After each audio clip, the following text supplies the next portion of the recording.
Hi, ഞാൻ Rajesh Haridas. +1 accountancy question paper answering സെക്ഷന്റെ next പാർട്ടിലേക്ക് നമ്മൾ കടക്കുകയാണ്.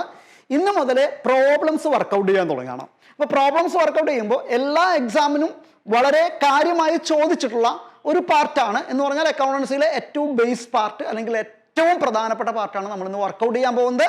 That is journal. അപ്പോൾ ജേണൽ എന്താണെന്ന് നമുക്ക് എല്ലാവർക്കും അറിയാനായിട്ട് സാധിക്കും. നിങ്ങൾ എല്ലാവരും കേട്ടിട്ടുള്ള ഒരു പാർട്ടായിരിക്കും ജേണൽ എന്ന് പറയുന്നത്. എന്താണ് ജേണൽ എന്ന് പറയുന്നത്? അക്കൗണ്ടിങ് എന്ന് പറയുന്ന പ്രോസസ് സ്റ്റാർട്ട് ചെയ്യുന്നത് തന്നെ the accounting process is started from journalising.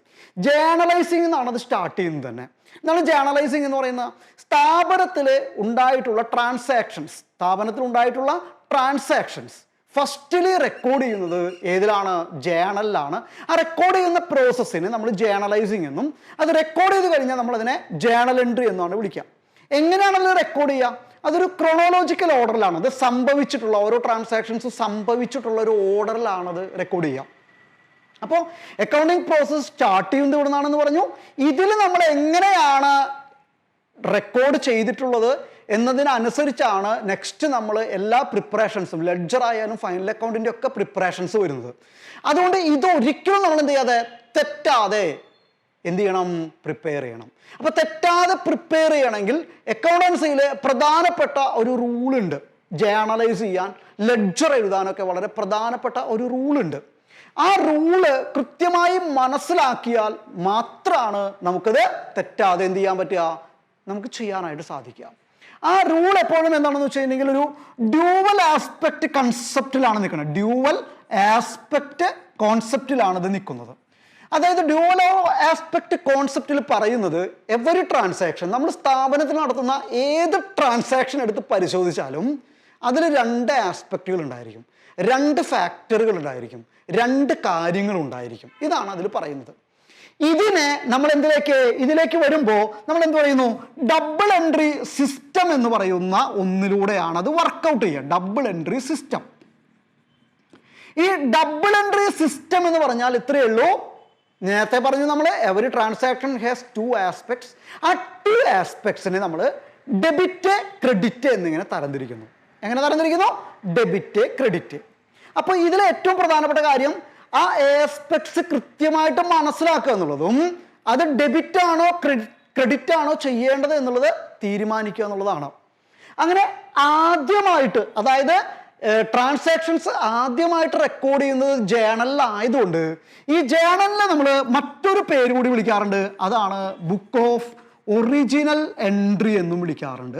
Okay, ഇനി നമുക്ക് എങ്ങനെയാണ് ഇതിൽ വളരെ ഈസി ആയിട്ട് നമുക്ക് ഡെബിറ്റ് ആസ്പെക്റ്റിനെയും ക്രെഡിറ്റ് ആസ്പെക്റ്റിനെയും തിരിച്ചറിയുക എന്നുള്ളത്, അല്ലെങ്കിൽ ഏതൊക്കെയാണ് ഡെബിറ്റ് ചെയ്യേണ്ടത് ക്രെഡിറ്റ് ചെയ്യേണ്ടതെന്ന് തിരിച്ചറിയുക എന്നുള്ളത് നമുക്ക് നോക്കാം. ആ റൂള് വളരെ ഈസി ആയിട്ട് നമുക്കൊന്ന് പഠിക്കാം. അപ്പോൾ അക്കൗണ്ടിങ്ങിലെ ഡെബിറ്റ് ആൻഡ് ക്രെഡിറ്റ് റൂള് മനസ്സിലാക്കാൻ വേണ്ടിയിട്ട് വളരെ ഈസി ആയിട്ടുള്ള ഒരു മെത്തേഡ് ഞാനിവിടെ എഴുതിയിട്ടുണ്ട്. അപ്പോൾ എന്തിനെയാണ് അക്കൗണ്ടിങ്ങിൽ ഡെബിറ്റ് ചെയ്യുക ക്രെഡിറ്റ് ചെയ്യുക പറഞ്ഞു? ട്രാൻസാക്ഷനിൽ ഓരോ ട്രാൻസാക്ഷനിലും 2 ആസ്പെക്ട് ഉണ്ടാവും. അതിൽ ഒന്നിനെ ഡെബിറ്റ് ചെയ്യുന്നു, മറ്റൊന്നിനെ ക്രെഡിറ്റ് ചെയ്യുന്നു. ഇതാണ്. അപ്പോൾ ഈ ടോട്ടൽ ഡെബിറ്റ് ചെയ്യുന്നത് ക്രെഡിറ്റ് ചെയ്യുന്നതായിട്ടുള്ള കാര്യങ്ങൾ ഇതിലേതെങ്കിലും ഒന്നായിരിക്കും. ഒന്നുകിൽ expense, asset, income, liability, capital. ഇതിൽ വരുന്ന കാര്യങ്ങളെയാണ് നമ്മൾ എന്ത് ചെയ്യുക? ഈ ഒരു 5 വിഭാഗത്തിൽ വരുന്ന കാര്യങ്ങളെയാണ് നമ്മൾ എന്ത് ചെയ്യുക? ഡെബിറ്റ് ചെയ്യും ക്രെഡിറ്റ് ചെയ്യും ചെയ്യാം. അപ്പോൾ ഈ ആസ്പെക്റ്റുകൾ ഇതിലേതെങ്കിലും വിഭാഗത്തിൽ വരുന്നതാണോ എന്ന് തിരിച്ചറിയലാണ് ഏറ്റവും പ്രധാനപ്പെട്ട കാര്യം. അത് തിരിച്ചറിഞ്ഞു കഴിഞ്ഞാൽ അതിനെ ഡെബിറ്റ് ചെയ്യാണോ വേണ്ടത് ക്രെഡിറ്റ് ചെയ്യാണോ വേണ്ടത് എന്ന് അറിയലാണ് മറ്റൊരു കാര്യം. ഓക്കെ, അപ്പോൾ അതിന് നമ്മൾ മനസ്സിലാക്കേണ്ടത്. അതിന് വേണ്ടിയിട്ടാണ് ഞാൻ മുകളിൽ ഇൻക്രീസ് എന്ന് എഴുതിയിട്ടുണ്ട്. ഇൻക്രീസ് ഡിക്രീസ് എന്ന് പറയുന്ന 2 കാര്യങ്ങൾ ഉപയോഗിച്ചാണ് ഇവിടെ ഡെബിറ്റ് ചെയ്യലും ക്രെഡിറ്റ് ചെയ്യലും വരുന്നത്. അപ്പോൾ ആദ്യം നമ്മൾ ഇൻക്രീസ് മാത്രം പഠിച്ചാൽ മതി. ഇൻക്രീസ് എന്ന് പറഞ്ഞാൽ നമുക്കറിയാം അർത്ഥം വർദ്ധിക്കുക എന്നുള്ളതാണ്. ഇവിടുത്തെ അർത്ഥം നമ്മുടെ സ്ഥാപനത്തിലേക്ക് കിട്ടുക അല്ലെങ്കിൽ സ്ഥാപനത്തിൽ ഉണ്ടാവുക, അതായത് സ്ഥാപനത്തിലേക്ക് കിട്ടുക, ഉണ്ടാവുക, വരുക, ഇതൊക്കെയാണ് ഇൻക്രീസ് എന്നതുകൊണ്ട് ഇവിടെ ഉദ്ദേശിക്കുന്നത്. ഡിക്രീസ് പറഞ്ഞിട്ടുണ്ടെങ്കിൽ നേരെ തിരിച്ച് സ്ഥാപനത്തിൽ നിന്ന് പോവുക. അപ്പം നമുക്ക് നോക്കാം. ഇൻക്രീസ് റൂള് മാത്രം പഠിച്ചു കഴിഞ്ഞാൽ നമുക്ക് നേരെ വിപരീതമാണ് ഡിക്രീസ് റൂള്. അപ്പം നമുക്ക് ഇൻക്രീസ് റൂള് മാത്രം പഠിക്കാം. ഞാൻ ആദ്യം എഴുതിയിട്ടുള്ള ഡെബിറ്റിൽ എഴുതിയിട്ടുള്ള എന്താണ്? എക്സ്പെൻസ്. അതായത് എക്സ്പെൻസ് ഉണ്ടാകുമ്പോൾ ഡെബിറ്റ് ചെയ്യണം. എക്സ്പെൻസിന് നേരെ വിപരീതമാണ് ഇൻകം എന്ന് പറയുന്നത്. അപ്പോൾ സ്ഥാപനത്തിൽ ഇൻകം ഉണ്ടാവുകയാണെങ്കിൽ ക്രെഡിറ്റ് ചെയ്യണം. ഓക്കെ, അതേപോലെ അസറ്റ്സ് ഉണ്ടാവുമ്പോൾ ഡെബിറ്റ് ചെയ്യണം. അസറ്റ്സിന്റെ നേരെ വിപരീതമാണ് ലയബിലിറ്റീസ്.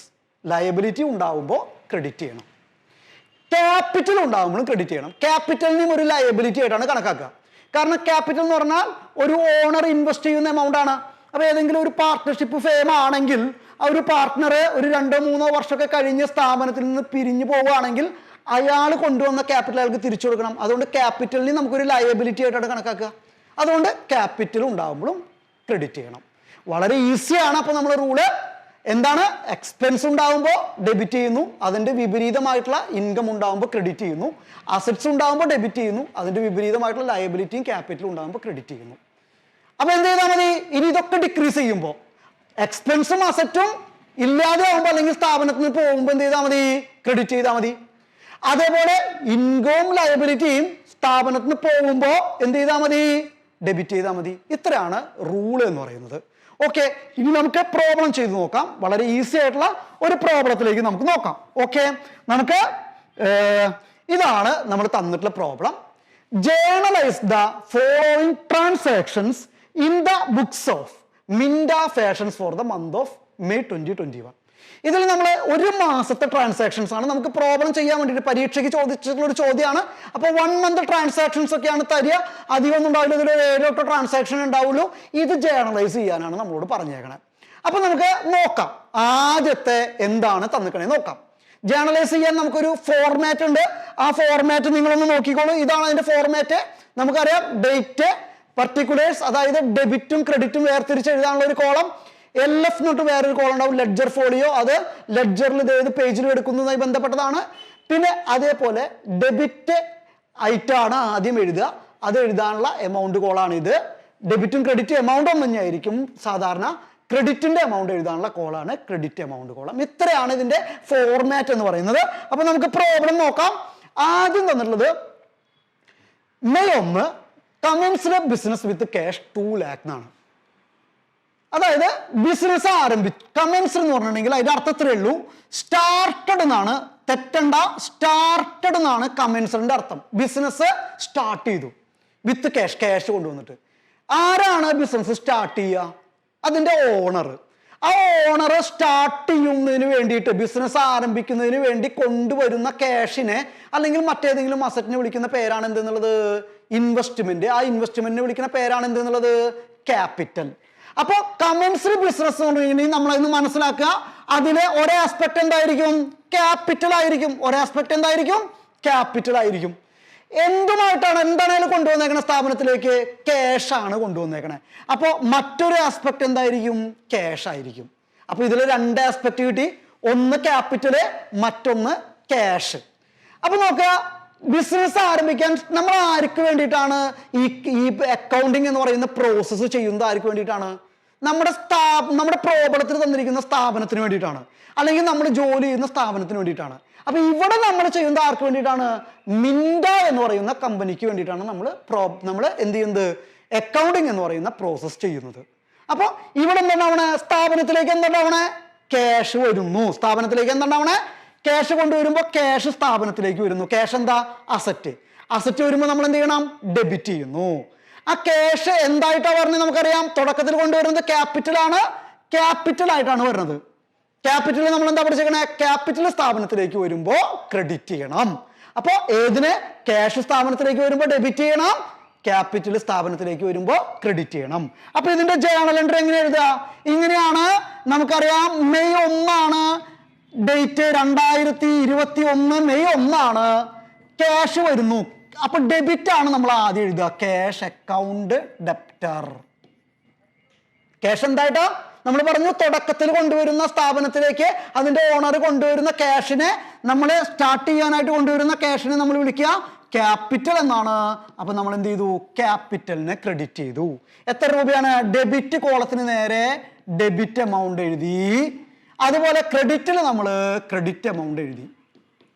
ഇത്രയാണ് ഇതിൽ ചെയ്യാനുള്ളൂ. വളരെ ഈസി ആയിട്ടുള്ള ഒരു പരിപാടിയാണ്. ഡെബിറ്റും ക്രെഡിറ്റും വേർതിരിച്ച് എഴുതുന്നു. ഇതിന് താഴെ നമ്മളൊരു ചെറിയ നറേഷൻ കൊണ്ട് എഴുതും. ഒന്നുമില്ല, നമുക്ക് ആ ചോദ്യം തന്നെ ഇത്രയേ ഉള്ളൂ. സ്റ്റാർട്ടഡ് കമൻസ്ഡ് എന്ന് പറഞ്ഞ് നമുക്ക് എഴുതാം സ്റ്റാർട്ടഡ് ബിസിനസ് വിത്ത് ക്യാഷ്. അതിൻ്റെ ഒരു നരേഷനും കൂടി നമ്മൾ എഴുതി വെക്കുക എന്നുള്ളതാണ്. പെട്ടെന്ന് ഒരാൾക്ക് എടുത്ത് നോക്കുമ്പോൾ മനസ്സിലാവാൻ വേണ്ടിയിട്ടാണ്. ഓക്കെ, രണ്ടാമത്തെ ട്രാൻസാക്ഷൻ എന്താണ് നമുക്ക് തന്നിട്ടുള്ളത്? രണ്ടാമത്തെ cash deposited in to bank. എന്താ തന്നിക്കണേ? Cash deposited in to bank. അതായത് സ്ഥാപനത്തിലേക്ക് ക്യാഷ് വന്നു, ആ ക്യാഷിൽ നിന്ന് ഒരു 1,50,000 എടുത്തിട്ട് നമ്മൾ എവിടെ ഡിപ്പോസിറ്റ് ചെയ്തു? ബാങ്കിൽ ഡിപ്പോസിറ്റ് ചെയ്തു. അപ്പൊ എന്തുണ്ടാവുക? സ്ഥാപനത്തിലേക്ക് ക്യാഷ് വന്നിട്ട് സ്ഥാപനത്തിൽ ഇരിക്കുന്നുണ്ട്, അതെടുത്തിട്ട് ബാങ്കിൽ കൊണ്ടുപോയിടുമ്പോൾ എന്താണ്? സ്ഥാപനത്തിൽ നിന്ന് ആ ക്യാഷ് എന്ത് ചെയ്യും? പോവും. അപ്പൊ ക്യാഷ് കിട്ടുമ്പോൾ ഡെബിറ്റ് ചെയ്യും എന്ന് പറഞ്ഞിട്ട് അസറ്റാണ് ഡെബിറ്റ് ചെയ്യും. ക്യാഷ് പോകുമ്പോൾ എന്ത് ചെയ്യണം? നമ്മൾ ക്രെഡിറ്റ് ചെയ്യണം. ക്യാഷ് പോകുമ്പോൾ ക്രെഡിറ്റ് ചെയ്യണം. എവിടേക്കാ ഈ ക്യാഷ് പോണത്? ബാങ്കിലേക്കാണ് ഈ ക്യാഷ് പോണത്. ഈ ബാങ്കിന്റെ പ്രത്യേകത എന്താണ്? ആ ബാങ്ക് എന്ന് പറയുന്നത് നമ്മൾ വല്ലവരുടെ ബാങ്ക് അക്കൗണ്ടിലല്ല കൊണ്ടുപോയിടുക, സ്ഥാപനത്തിലെ ബാങ്ക് അക്കൗണ്ടിലാണ് കൊണ്ടുപോയിടുക. ക്യാഷ് സ്ഥാപനത്തിൽ നിന്ന് പോയെങ്കിലും അത് ചെന്നെത്തുന്നത് എവിടേക്കാണ്? സ്ഥാപനത്തിന്റെ ബാങ്ക് അക്കൗണ്ടിലേക്കാണ്. അങ്ങനെ സ്ഥാപനത്തിന്റെ ബാങ്ക് അക്കൗണ്ടിൽ പണം കിടക്കുന്നുണ്ടെങ്കിൽ അത് ആരുടെയാണ്? സ്ഥാപനത്തിന്റെ തന്നെയാണ്. അതുകൊണ്ട് ബാങ്കിൽ കിടക്കുന്ന പണത്തെയും നമ്മൾ എന്തായിട്ട് ഞാൻ കണക്കാക്കുക? അസറ്റായിട്ട് തന്നെയാണ് കണക്കാക്കുക. ക്യാഷ് മുഴുവൻ അസറ്റാണ് നമ്മൾ പഠിച്ചിട്ടുണ്ട്. അപ്പോൾ ബാങ്കിൽ കിടക്കുന്ന ക്യാഷിനെയും നമ്മൾ എന്തായിട്ട് ഞാൻ കണക്കാക്കുക? അസറ്റായിട്ട് തന്നെയാണ് കണക്കാക്കുക. അപ്പൊ ബാങ്ക് എന്ന് പറയുന്നത് എന്താണ്? ഒരു അസറ്റാണ്. അപ്പൊ ബാങ്ക് എന്ന് പറയുന്ന അസറ്റിലേക്ക് വന്നു. സ്ഥാപനത്തിലുള്ള ക്യാഷ് എന്ന് പറയുന്നത് എന്ത് ചെയ്തു? പോയി. സ്ഥാപനത്തിൽ നിന്ന് ക്യാഷ് പോവല്ലേ ബാങ്കിലേക്ക്. അപ്പൊ ക്യാഷ് എന്ന് പറയുന്നത് പോയി. അപ്പൊ എന്താണ്? ബാങ്ക് എന്ന് പറയുന്ന അസറ്റ് വന്നു, അപ്പൊ ഡെബിറ്റ് ചെയ്യണം. ക്യാഷ് എന്ന് പറയുന്ന അസറ്റ് പോയി, അപ്പൊ നമ്മൾ എന്ത് ചെയ്യണം? ക്രെഡിറ്റ് ചെയ്യണം. അപ്പൊ അതിന്റെ ജേണൽ എൻട്രി എന്താണ്? അതും 1-ാം തീയതി തന്നെയാണ്. Bank account debtor to cash. അപ്പൊ നമ്മൾ എഴുതി deposited in to bank. Deposited in to bank. എത്രയാ എമൗണ്ട് പറഞ്ഞത്? 1,50,000. 1,50,000 ഇത് എഴുതാൻ നമ്മൾ പഠിച്ചു. ഇനി മൂന്നാമത്തെ ട്രാൻസാക്ഷൻ നോക്കുക. വളരെ ഈസി ആയിട്ട് ഒരു ട്രാൻസാക്ഷൻ ആണ് തന്നിട്ടുള്ളത്. 3-4 ഞാൻ ഒരുമിച്ച് പറയാണ്. രണ്ടിലും പർച്ചേസ്ഡ് എന്ന് കാണാം. Purchased machinery, purchased goods from star traders. രണ്ടിലും പർച്ചേസ്ഡ് എന്നുള്ള വാക്ക് ഉപയോഗിച്ചിട്ടുണ്ട്. പർച്ചേസ് എന്ന് പറഞ്ഞാൽ എന്താ അർത്ഥം? വാങ്ങുക എന്നർത്ഥം. ഒന്ന് വാങ്ങിയിട്ടുള്ളത് മെഷീനറിയും മറ്റൊന്ന് വാങ്ങിയിട്ടുള്ളത് ഗുഡ്സും ആണ്. രണ്ടും തമ്മിൽ ചെറിയൊരു വ്യത്യാസമുണ്ട്. മെഷീനറി എന്ന് പറഞ്ഞ സ്ഥാപനത്തിൽ ദീർഘകാലം അല്ലെങ്കിൽ 1 വർഷത്തേക്കാൾ കൂടുതൽ ആവശ്യത്തിന് വേണ്ടി വാങ്ങുന്നതാണ്. അങ്ങനെ മെഷീനറി വാങ്ങുമ്പോൾ, അങ്ങനെ 1 വർഷത്തേക്കാൾ കൂടുതൽ ആവശ്യത്തിന് വേണ്ടി സാധനങ്ങൾ വാങ്ങുമ്പോൾ നമ്മൾ അതിനെ വിളിക്കുക അസറ്റ് എന്നാണ്. എന്താ വിളിക്കുക? അസറ്റ്. അപ്പൊ മെഷീനറി എന്ന് പറയുന്നത് ഒരു അസറ്റാണ്. ഓക്കെ, മെഷീനറി എന്ന് പറയുന്നത് ഒരു അസറ്റാണ്. അതേപോലെ പർച്ചേസ്ഡ് ഗുഡ്സ് എന്ന് പറയുമ്പോൾ ശ്രദ്ധിക്കണം, ഒരു ചെറിയൊരു മാറ്റമുണ്ട്. ഗുഡ്സ് പർച്ചേസ് ചെയ്യുക എന്ന് പറഞ്ഞാൽ നമുക്ക് സാധനങ്ങൾ കിട്ടുന്നുണ്ട്. പക്ഷെ ഗുഡ്സ് എന്ന് പറഞ്ഞാൽ നമ്മൾ വിൽക്കാനായി വാങ്ങുന്ന സാധനങ്ങളെയാണ്, സ്ഥാപനം വിൽക്കാനായി വാങ്ങുന്ന സാധനങ്ങളെയാണ് ഗുഡ്സ് എന്ന് പറയാം. അങ്ങനെ ആ ഗുഡ്സ് എന്താണ്? നമ്മൾ നാളെയോ അല്ലെങ്കിൽ മറ്റന്നാളോ അല്ലെങ്കിൽ വളരെ ചെറിയ കാലയളവിൽ 1 മാസത്തിൻ്റെ ഉള്ളിലോ 2 മാസത്തിൻ്റെ ഉള്ളിലൊക്കെ ആ സാധനങ്ങൾ വിൽക്കുമെന്നാണ് നമ്മൾ എന്ത് ചെയ്യുന്നത്? പ്രതീക്ഷിക്കുന്നത്.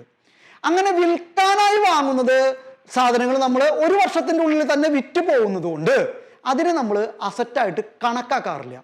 വിൽക്കാനായിട്ട് സാധനങ്ങൾ വാങ്ങുമ്പോൾ നമ്മൾ അതിനെ എന്തായിട്ട് കണക്കാക്കാറില്ല? അസറ്റായിട്ട് കണക്കാക്കാറില്ല. അതിനെ ആ പണം പോകുന്നു, അവിടെ പണം പോകുന്നുണ്ട്, പണം കൊടുക്കണം, അല്ലെങ്കിൽ അതിനെ നമ്മൾ എക്സ്പെൻസ് ആയിട്ടാണ് കണക്കാക്കാറ്. നമ്മൾ പറഞ്ഞിട്ടുണ്ട് 1 വർഷത്തെ ബെനിഫിറ്റിന് വേണ്ടി നമ്മൾ എന്ത് ചെയ്യുമ്പോൾ പണം ചെലവാക്കേണ്ടി വരുമ്പോൾ അതിനെ നമ്മൾ വിളിക്കുക എന്താണ്? എക്സ്പെൻസ് എന്നാണ് വിളിക്കുക. അപ്പോൾ ഗുഡ്സ് വാങ്ങുമ്പോൾ നമ്മൾ അതിനെ എക്സ്പെൻസ് ആയിട്ടാണ് കണക്കാക്കാറ്.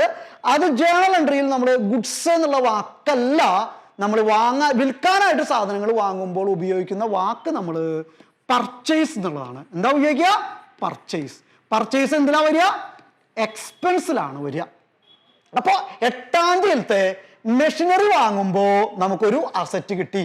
23,500 രൂപ നമ്മൾ അതിന് ക്യാഷ് കൊടുത്തു. അപ്പൊ ക്യാഷ് നമ്മളുടെ എന്താണ് അവിടെ പോണു. അപ്പൊ ക്യാഷ് നമ്മളുടെ നിന്ന് പോകുന്നു, മെഷീനറി എന്ന് പറയുന്ന അസറ്റ് നമുക്ക് കിട്ടുന്നു. അപ്പൊ നമ്മൾ എന്താ എഴുതുക?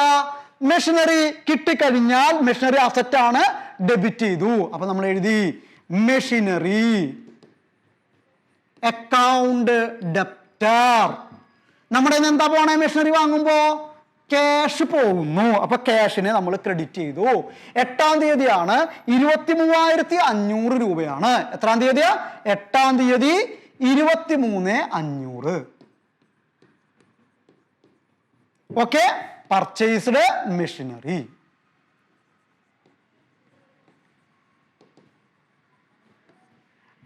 ഓക്കെ, അടുത്ത നമുക്കറിയാം ഒരെണ്ണം കൂടി നമ്മൾ പറഞ്ഞു വെച്ചിട്ടായിരുന്നു, purchased goods from star traders. അപ്പൊ ഗുഡ്സ് വാങ്ങുമ്പോൾ അത് എക്സ്പെൻസ് ആണെന്നും അതിനെ നമ്മൾ പർച്ചേസ് എന്നാണ് വിളിക്കുക. അപ്പൊ പർച്ചേസിന് നമ്മൾ ഡെബിറ്റ് ചെയ്യും. എവിടുന്ന വാങ്ങിയിട്ടുള്ളത്? Star traders. ഇങ്ങനെ പേര് പറഞ്ഞു തന്നാൽ അതിന്റെ അർത്ഥം സ്ഥാപനത്തിന്റെ ഏത് സ്ഥാപനത്തിൽ നിന്നാണെന്ന് പേര് പറഞ്ഞിട്ട് നിങ്ങൾക്ക് ചോദ്യത്തിൽ തന്നിട്ടുണ്ടെങ്കിൽ അതിന്റെ അർത്ഥം അത് നമ്മൾ അവിടെ നിന്ന് ക്രെഡിറ്റിനാണ് വാങ്ങിയിരിക്കുന്നത്, കടത്തിനാണ് വാങ്ങിയിരിക്കുന്നത്. സ്റ്റാർ ട്രേഡേഴ്സിൽ നിന്ന് നമ്മൾ കടത്തിനാണ് വാങ്ങിയിരിക്കുന്നത് എന്നാണ് അതിന്റെ അർത്ഥം. പിന്നെ ഇങ്ങനെ തരികയാണ്, purchased goods from star traders for cash എന്ന് പറഞ്ഞിട്ട് തരികയാണെങ്കിൽ അതിന്റെ അർത്ഥം നമ്മൾ ക്യാഷ് കൊടുത്തിട്ടാണ് വാങ്ങിക്കണേ. പക്ഷെ ഇവിടെ ക്യാഷ് തന്നിട്ടില്ല. അതുകൊണ്ട് നമ്മൾ മനസ്സിലാക്കുക, ഇങ്ങനെ ഒരു ട്രാൻസാക്ഷൻ തന്നാൽ, പേര് പറഞ്ഞു തന്നാൽ അത് കടത്തിനാണ് വാങ്ങിയിരിക്കുന്നത്. അപ്പോൾ പർച്ചേസ് എക്സ്പെൻസ് ആണ്, എക്സ്പെൻസ് ഉണ്ടായി. സ്റ്റാർ ട്രേഡേഴ്സിന്റെ കടത്തിന് വാങ്ങി. അപ്പൊ നമുക്ക് എന്താണ് അവിടെ കടം അങ്ങനെ സ്റ്റാർ ട്രേഡേഴ്സിന് നമ്മൾ കൊടുക്കാറാവാണ്. അങ്ങനെ നമ്മൾ കടം കൊടുക്കാനുണ്ടെങ്കിൽ അതിനെ നമ്മൾ വിളിക്കുന്ന പേരാണ് ലയബിലിറ്റി. അപ്പൊ ഇവിടെ ഒരു പുതിയ ലയബിലിറ്റി ഉണ്ടായി. ആ ലയബിലിറ്റിയുടെ പേരാണ് എന്തെന്നുള്ളത്? Star traders. ആ ലയബിലിറ്റിയുടെ പേരാണ് സ്റ്റാർ ട്രേഡേഴ്സ്. അപ്പൊ ഇവിടെ ഒരു എക്സ്പെൻസ് ഉണ്ടായി, ഒരു ലയബിലിറ്റി ഉണ്ടായി. എക്സ്പെൻസിനെ നമ്മൾ ഡെബിറ്റ് ചെയ്യണം, ലയബിലിറ്റിയെ നമ്മൾ ക്രെഡിറ്റ് ചെയ്യണം. അതാണ് നിയമം. ലയബിലിറ്റി ഉണ്ടായാൽ ക്രെഡിറ്റ് ചെയ്യണം. ആ ലയബിലിറ്റിയുടെ പേരാണ് എന്തെന്നുള്ളത്? Star traders. ഇത് സംഭവിക്കുന്നത് 11-ാം തീയതിയാണ്. 11-ാം തീയതി എത്ര രൂപയാണ്? 34,000 രൂപയാണ് അതിലുണ്ടാവുന്നത്. ഓക്കെ, 34,000 നമ്മൾ എഴുതി. Purchased goods from star traders. Purchased goods from star traders. Okay, ഇതാണ് ഇതിന്റെ ജേണൽ എൻട്രി വരുന്നത്. ഇനി നെക്സ്റ്റ് നമുക്ക് നോക്കാം, അടുത്തത് നമുക്ക് നോക്കാം എന്താണ്? Goods returned to star traders. ഇതും കൂടി മനസ്സിലാക്കേണ്ട ഒരു പ്രധാനപ്പെട്ട കാര്യമാണ് കേട്ടോ. ഇത് പഠിച്ചു കഴിഞ്ഞാൽ വളരെ ഈസിയാണ്, നമുക്ക് ഏത് പ്രോബ്ലം വന്നാലും ഈസി ആയിട്ട് മനസ്സിലാക്കാൻ പറ്റും. Goods return to star traders. നമ്മൾ വാങ്ങിയ പർച്ചേസ് ചെയ്ത ഗുഡ്സ് സ്റ്റാർ ട്രേഡേഴ്സിന് തിരിച്ചു കൊടുത്തു. അപ്പൊ പർച്ചേസ് എന്ന് പറയുന്ന ഒരു എക്സ്പെൻസ് ഉണ്ടാകുമ്പോൾ നമ്മൾ എന്ത് ചെയ്തു? ഡെബിറ്റ് ചെയ്തു. ആ എക്സ്പെൻസ് കുറയാണ് അല്ലെ, അതായത് തിരിച്ചു കൊടുക്കുമ്പോൾ ആ എക്സ്പെൻസ് കുറയാണ്, അതാണ് പറയണേ. ആ എക്സ്പെൻസ് കുറയുമ്പോൾ നമ്മൾ എന്ത് ചെയ്യണം? ക്രെഡിറ്റ് ചെയ്യണം. അപ്പൊ നമ്മൾ എന്ത് ചെയ്യണം? ഇവിടെ പർച്ചേസിനെ ക്രെഡിറ്റ് ചെയ്യണം. അപ്പൊ പർച്ചേസിന് മാത്രമായിട്ട് നമ്മൾ ക്രെഡിറ്റ് ചെയ്യില്ല. ആ പർച്ചേസ് എന്താണെന്ന് കൃത്യമായിട്ട് മനസ്സിലാക്കാൻ വേണ്ടിയിട്ട് പർച്ചേസിന്റെ കൂടെ നമ്മളൊരു വാക്കും കൂടി ഉപയോഗിക്കും. അതാണ് പർച്ചേസ് റിട്ടേൺ. എന്താ ഉപയോഗിക്കുക? Purchase return. അപ്പൊ പർച്ചേസ് റിട്ടേണിന് നമ്മൾ ക്രെഡിറ്റ് ചെയ്യും. എന്താ കാരണം? പർച്ചേസ് എന്ന് പറയുന്ന എക്സ്പെൻസ് കുറഞ്ഞതുകൊണ്ട് അതിനെ നമ്മൾ എന്ത് ചെയ്യും? ക്രെഡിറ്റ് ചെയ്യും. പിന്നെ നമുക്കറിയാം അതേപോലെ തന്നെ ഗുഡ്സ് റിട്ടേൺ ചെയ്യുന്നത് ആർക്കാണ്? നമ്മൾ സ്റ്റാർ ട്രേഡേഴ്സിനാണ്. സ്റ്റാർ ട്രേഡേഴ്സ് എന്ന് പറഞ്ഞാൽ നമുക്ക് എന്താണ്? ഒരു ലയബിലിറ്റി ആണ് അല്ലെ, അവർക്ക് നമ്മൾ പൈസ കൊടുക്കാണ്ട്. ഈ ഗുഡ്സ് റിട്ടേൺ ചെയ്യുമ്പോൾ ആ ലയബിലിറ്റി എന്ത് ചെയ്യും? കുറയും. എത്ര രൂപ ലയബിലിറ്റി കുറയും? 1250 രൂപ, 1250 ലയബിലിറ്റി കുറയും. ലയബിലിറ്റി ഉണ്ടാകുമ്പോൾ നമ്മൾ ക്രെഡിറ്റ് ചെയ്യും, ലയബിലിറ്റി കുറയുമ്പോൾ നമ്മൾ എന്ത് ചെയ്യണം? ഡെബിറ്റ് ചെയ്യണം. അപ്പൊ സ്റ്റാർ ട്രേഡേഴ്സിനെ നമ്മൾ ഡെബിറ്റ് ചെയ്തു. അപ്പൊ എന്താ എൻട്രി വരിക? നമുക്കറിയാം ഡേറ്റ് 16-ാം തീയതിയാണ്. 1250 16-ാം തീയതി സ്റ്റാർ ട്രേഡേഴ്സ് നമ്മൾ അതിനെ ഡെബിറ്റ് ചെയ്തു. കാരണം ലയബിലിറ്റി കുറഞ്ഞു തിരിച്ചു കൊടുക്കുമ്പോൾ. അതേപോലെ തന്നെ എക്സ്പെൻസ് കുറഞ്ഞു. പർച്ചേസ് എന്ന് പറയുന്ന എക്സ്പെൻസ് കുറഞ്ഞു. എക്സ്പെൻസ് കുറയുമ്പോൾ നമ്മൾ ക്രെഡിറ്റ് ചെയ്തു. അതിനെ പർച്ചേസ് റിട്ടേൺ എഴുതി. 1250. നമ്മൾ എന്ത് എഴുതിയാൽ മതി? Narration goods returned. വേണമെങ്കിൽ സ്റ്റാർ ട്രേഡേഴ്സ് എഴുതാം. ഓക്കെ, നെക്സ്റ്റ് എന്താണ് ട്രാൻസാക്ഷനിൽ ഉണ്ടാവുന്നത് നോക്കാം. 28-ാം തീയതിയാണ് ക്യാഷ് സെയിൽസ്. അതിന്റെ അർത്ഥം എന്താണ്? നമ്മൾ ക്യാഷിന് സെയിൽ നടത്തി. ക്യാഷിന് സെയിൽ നടത്തി എന്ന് പറഞ്ഞാൽ എന്താ അർത്ഥം? നമ്മൾ പൈസക്ക് സാധനങ്ങൾ വിറ്റു. പൈസക്ക് സാധനങ്ങൾ വിൽക്കുമ്പോൾ നമുക്ക് എന്താ കിട്ടണേ? ക്യാഷ് നമുക്ക് കിട്ടും. ക്യാഷ് ഒരു അസറ്റാണ്. ക്യാഷ് കിട്ടുമ്പോൾ നമ്മൾ ഡെബിറ്റ് ചെയ്തു. എന്താണ്? നമുക്കറിയാം സാധനങ്ങൾ വിൽക്കുന്ന ആ പ്രോസസ്സിന് നമ്മൾ വിളിക്കുന്ന പേര് സെയിൽസ് എന്നാണ്. എന്താ വിളിക്കുക? സെയിൽസ്. ഒരു സ്ഥാപനത്തിന്റെ ഏറ്റവും പ്രധാനപ്പെട്ട റവന്യൂ അല്ലെങ്കിൽ ഇൻകം എന്ന് പറയുന്നത് സെയിൽസ് ആണ്. എന്താണ്? ഇൻകം എന്ന് പറയുന്നത് സെയിൽസ് ആണ്. അപ്പൊ ഇവിടുത്തെ രണ്ട് ആസ്പെക്റ്റുകൾ എന്താണ്? ഒന്ന് നമുക്ക് ക്യാഷ് കിട്ടുന്നു, മറ്റൊന്ന് ഏത് പ്രോസസ്സിലൂടെ ക്യാഷ് കിട്ടിയത്? സെയിൽസ് എന്ന് പറയുന്ന പ്രോസസ്സിലൂടെ. സെയിൽസ് എന്ന് പറയുന്നത് എന്താ? ഇൻകം ആണ്. ക്യാഷ് അസറ്റ് ആണ്, കിട്ടുമ്പോൾ ഡെബിറ്റ് ചെയ്യണം. സെയിൽസ് ഇൻകം ആണ് ഉണ്ടാവുമ്പോൾ, അല്ലെങ്കിൽ ഇൻകം ഉണ്ടാവുമ്പോൾ ക്രെഡിറ്റ് ചെയ്യണം. അപ്പൊ നമ്മൾ എന്താണ് ജേണൽ എൻട്രി വരിക? നമുക്കറിയാം 28-ന് എന്താണ് ക്യാഷ് കിട്ടുന്നു, ക്യാഷ് അക്കൗണ്ട് ഡെപ്റ്റർ. ഏത് വഴിയാണ്? സെയിൽസ് വഴിയാണ്. നരേഷൻ എഴുതി നമ്മൾ ക്യാഷ് സെയിൽസ്. എത്രയാണ് നമ്മൾ എമൗണ്ട് വരുന്നത്? നമുക്കറിയാം 21,000 ആണ്. നമ്മൾ എഴുതി 21,000. ഇതാണ് നമുക്ക് ഇതിന്റെ ജേണൽ എൻട്രി വരുന്നത്. വളരെ ഈസിയാണ്. ഇനി അടുത്ത് നമുക്ക് നോക്കാം. അപ്പൊ അടുത്ത് നോക്കുക, സാലറി പെയ്ഡ് 31 12,000. സാലറി എന്ന് പറഞ്ഞാൽ നമ്മൾ എന്താണ്, ഒരാൾക്ക് അയാളുടെ സാലറി ശമ്പളം കൊടുക്കുകയാണ്. നമ്മൾ പറഞ്ഞിട്ടുണ്ട്, നമ്മൾ ഒരു ബെനിഫിറ്റിന് വേണ്ടിയിട്ട് പണം ചെലവാക്കുമ്പോൾ അതൊക്കെ എക്സ്പെൻസ് ആണ്. അപ്പൊ സാലറി എന്ന് പറയുന്നത് എന്താണ്? എക്സ്പെൻസ് ആണ്. ഒരു ബെനിഫിറ്റിന് വേണ്ടി നമ്മൾ പണം ചെലവാക്കാണ്. അപ്പൊ സാലറി എക്സ്പെൻസ് ആണ്. നമ്മൾ എന്ത് ചെയ്യണം? എക്സ്പെൻസ് ഉണ്ടാകുമ്പോൾ ഡെബിറ്റ് ചെയ്യണം. എന്തായിട്ടാണ് സാലറി കൊടുക്കുക? ക്യാഷ് ആയിട്ടാണ് കൊടുക്കുക. അപ്പൊ സാലറി കൊടുക്കുമ്പോൾ സ്ഥാപനത്തിൽ നിന്ന് എന്താ പോവുക?